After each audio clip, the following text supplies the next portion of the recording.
Oke,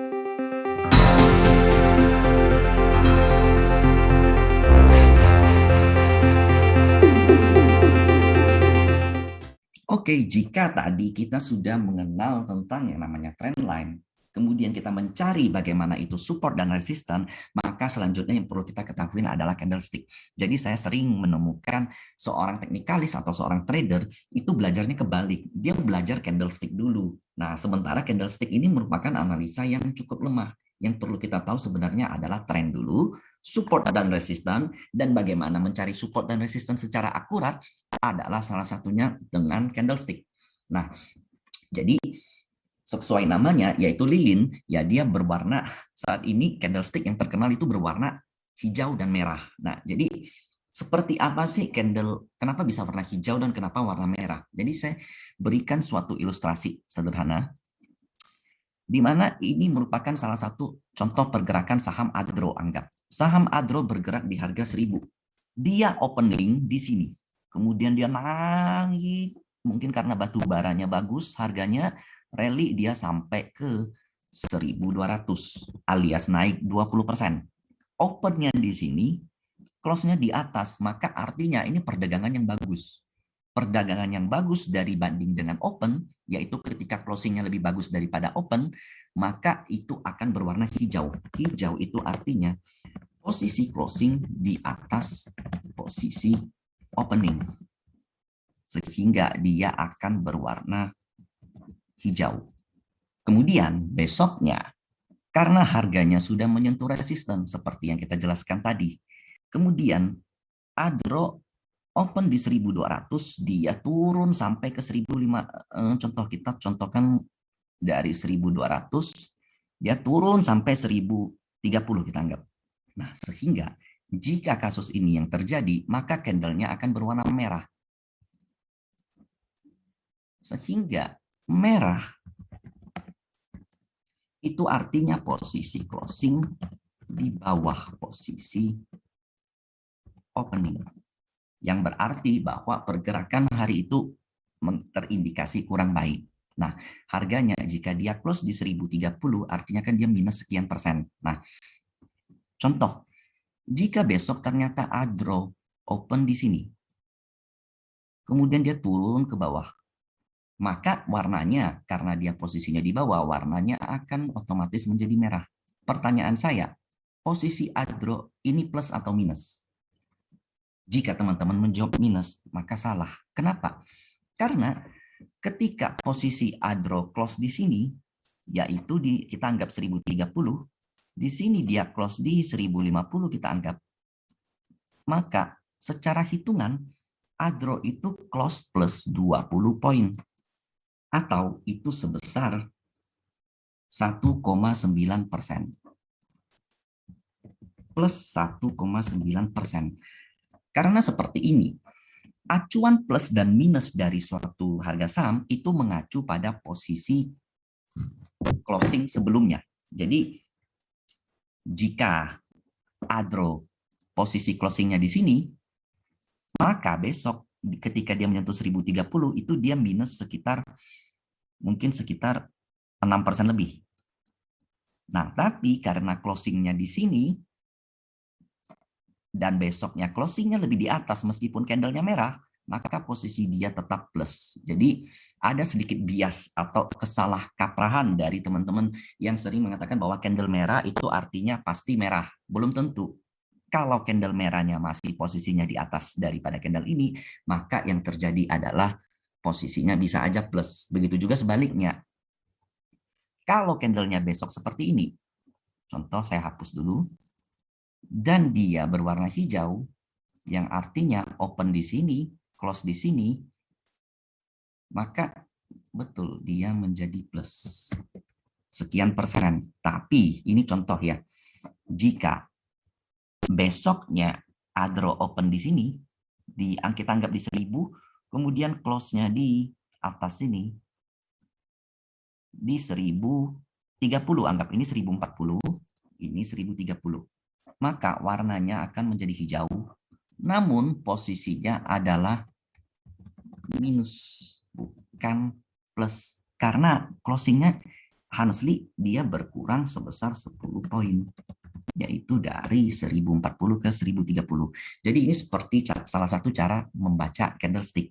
Nah, yang mau saya perlihatkan selanjutnya adalah ini banyak banget formasi candlestick yang terjadi. Yang saya mau kasih lihat adalah yang paling sering terjadi adalah seperti ini. Ini merupakan salah satu formasi bullish daripada candlestick, yaitu kita namakan dengan hammer. Jadi saran saya dalam mengenal candlestick itu jangan terlalu dihafal, tapi kita harus mengerti. Jadi ketika ada satu saham yang open di sini, kemudian dia harganya dibanting banget sampai ke bawah, tapi menjelang penutupan harganya diangkat lagi naik. Apakah dia mau warna merah ataupun dia mau warna hijau, maka ini merupakan indikasi yang baik. Dan ini merupakan candle reversal. Bentuknya seperti palu. Nah, teman-teman tahu ya, palu kan bentuknya seperti ini ya. Tuh, makanya dikatakan dengan hammer. Dan ini adalah candle yang baik. Selanjutnya, ada yang dinamakan dengan candle shooting star. Jadi bergeraknya seperti bintang yang jatuh. Jadi kalau bintang jatuh kan gambarnya seperti ini bintang gitu. Nah, makanya candle seperti ini dinamakan dengan shooting star. Ini saya ngajarin biar gampang dihafal ya. Jadi meskipun dia mau warna merah ataupun mau warna hijau, ini merupakan indikasi pergerakan yang buruk. Alasannya kenapa? Alasannya jelas. Harga saham berusaha naik, tapi nggak bisa. Ternyata orang takut. Orang taking profit dalam sehari, sehingga dia closingnya deket lagi harga-harga open. Mau dia warna merah ataupun hijau, intinya dia nggak mampu menyentuh daripada resistennya, sehingga harganya kembali ke awal. Dan ini merupakan indikasi yang buruk. Nah, selanjutnya candle yang kita kenal dengan nama doji, bentuknya seperti tanda salib. Nah, jadi ini merupakan candle yang dinamakan confusing candle. Kenapa? Karena dia nggak bisa kemana-mana harganya. Dan biasanya ini merupakan indikasi reversal. Bagaimana? Nah, contoh. Jika ada suatu saham yang harganya jatuh turun ke bawah, kemudian dia muncul candle doji. Jadi ini kita namakan dengan doji. Yang artinya market itu menolak lebih turun. Dia lebih turun nggak mau, naik juga nggak mau. Setelah mengalami penurunan harga yang tinggi dan muncul doji, maka biasanya ada potensi pergerakan saham besoknya naik. Dan ini disebut dengan pola yang namanya morning star. Jadi ini dianggap sebagai bintang dan pagi-pagi harga sahamnya naik. Dan itulah yang namanya morning star. Begitu juga dengan kebalikannya. Jika ada satu candle yang naik kenceng, kemudian muncul candle doji di atas. Nah, ini artinya apa? Dia udah nggak bisa, harga udah nggak bisa naik lebih tinggi, mungkin kehalang resisten atau kehalang seller segala macam, sehingga potensinya yang terjadi adalah reversal atau pembalikan arah, yaitu besoknya turun. Dan formasi ini yang dikenal dengan nama evening star, di mana ada terjadi bintang di malam hari. Seperti itu. Salah satu cara mengenal candlestick. Ini merupakan salah satu yang paling sering terjadi. Nah, selain itu adalah pola-pola lain yang sering terjadi adalah, saya mau kasih lihat mungkin salah satunya adalah tweezer down ya, mungkin ya, karena ini lebih sering terjadi. Jadi ketika saya mau kasih lihat, engulf itu artinya tenggelam. Jadi ketika ada satu candle yang bentuknya tenggelam, dia berwarna merah sebelumnya. Kemudian besoknya dia tenggelam. Tuh, jadi posisi candle yang kecil ini ditenggelamkan oleh posisi candle yang seperti ini dan berwarna hijau, maka dia namanya adalah bullish engulfing. Kenapa bullish? Karena setelah candle setelahnya pertanda reversal, sehingga potensi saham ini besoknya naik. Ini mesti kita combine dengan support dan resistance, kemudian trend line. Ingat ya, jadi candlestick itu mesti dipadukan dengan trend line dan support dan resistance. Selanjutnya ada formasi yang namanya bearish engulfing. Bearish engulfing itu seperti apa? Jadi mungkin dia ada candle hijau, kemudian selanjutnya candlenya tenggelam penuh merah seperti ini.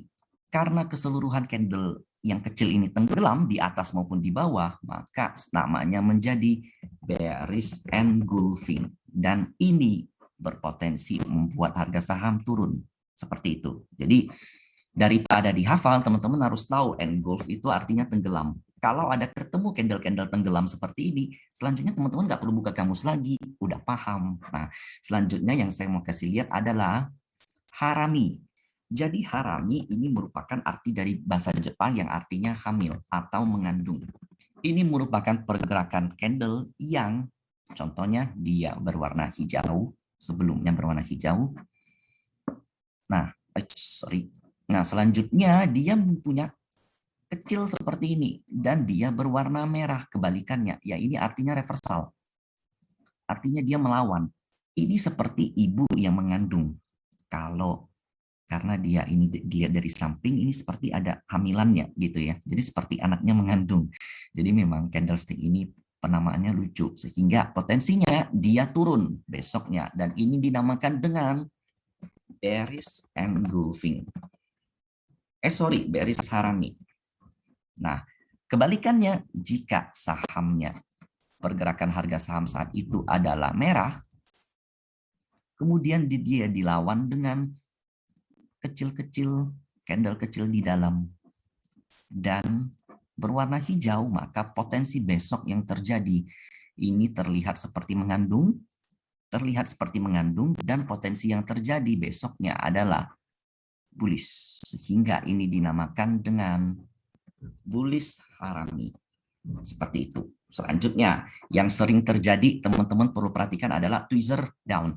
Jadi ketika teman-teman melihat suatu candle yang seperti antam yang saya jelaskan di sesi pertama tadi, mungkin dia ada hammer di sini, atau dia candle biasa, atau mungkin dia doji, atau mungkin dia seperti ini, atau mungkin dia ada shooting star juga, nggak masalah. Tapi ketika dia tertahan di satu area, yaitu area mendatar dan posisinya di bawah, maka itu dinamakan dengan tweezer down. Jadi tweezer down, seperti katanya tweezer itu seperti freeze gitu ya. Jadi potensinya itu membentuk suatu support yang kuat. Di sini dia berpotensi membentuk support sendiri.